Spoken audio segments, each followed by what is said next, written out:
আমরা গভীর উদ্বেগের সাথে লক্ষ্য করছি যে 5ই আগস্ট অভ্যুত্থান পরবর্তী বাংলাদেশ পুনর্গঠনের সন্ধিক্ষণে কিছু ব্যক্তি, দল, গোষ্ঠী জুলাইয়ের স্পিরিটকে ক্ষতিগ্রস্ত করার চেষ্টা করছে। ক্ষমতা দীর্ঘস্থায়ী করতে মেধা ও যোগ্যতার পরিবর্তে দলীয় আনুগত্যকে প্রাধান্য দিয়ে সাংবিধানিক প্রতিষ্ঠান, বিচার ব্যবস্থা, গণমাধ্যম ও প্রশাসনকে দলীয়করণ করে দেশে চূড়ান্তভাবে ফ্যাসিবাদ প্রতিষ্ঠা করেছিল। মেধাবীদের উপেক্ষা করে দলীয় লোকবল নিয়োগের একটি কৌশলগত মাধ্যম ছিল বিতর্কিত কোটা ব্যবস্থা। শিক্ষার্থীদের দাবি ছিল সরকারি চাকরিতে কোটা পদ্ধতি সংশোধন করে মেধা ও যোগ্যতার ভিত্তিতে নিয়োগ প্রদান করা। এই দাবিতে 2018 সালে শিক্ষার্থীদের তীব্র আন্দোলনের মুখে সরকার অযৌক্তিক কোটা প্রথা বাতিল করতে বাধ্য হয়েছিল। কিন্তু 2024 সালের দামি নির্বাচনের মাধ্যমে ক্ষমতা দখলের পরে সেই কোটা ব্যবস্থা পুনর্বহালের জন্য নানা ধরনের টালবাহানা ও কূটকৌশলের আশ্রয় নেয় খনি শেখ হাসিনার সরকার। এই প্রতিবাদে এই শুরু হয় আন্দোলন, যার সাথে যুক্ত হয় বিগত 15 বছর ধরে নির্যাতনের শিকার প্রতিটি মানুষের প্রতিবাদী কণ্ঠস্বর।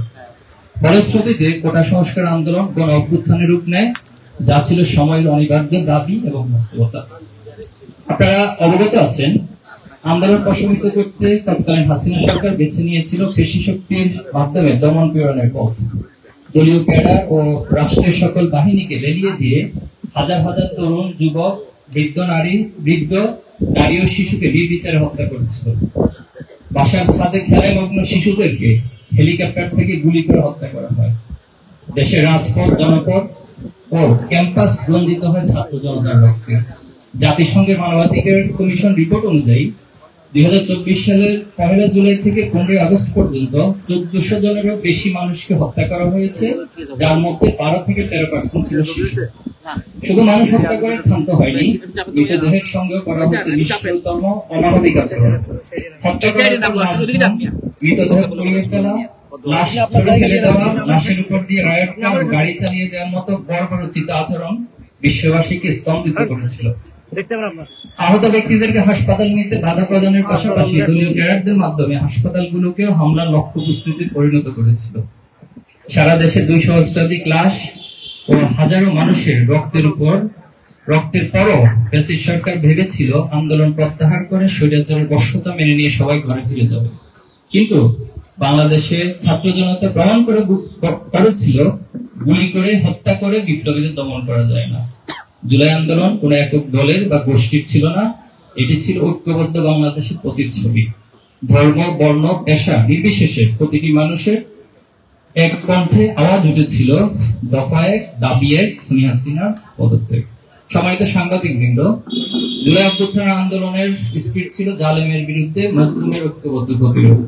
জুলাইয়ের আকাঙ্ক্ষা হচ্ছে হত্যাকারীদের বিচার, শহীদ পরিবার, আহতদের পুনর্বাসন, গঠনমূলক রাজনৈতিক সংস্কৃতি প্রবর্তন, ক্যাম্পাস সমূহে ছাত্র সংসদ ভিত্তিক ছাত্র রাজনীতি, রাষ্ট্রীয় কাঠামো সংস্কার ও বৈষম্যহীন এক নতুন বাংলাদেশ গঠন।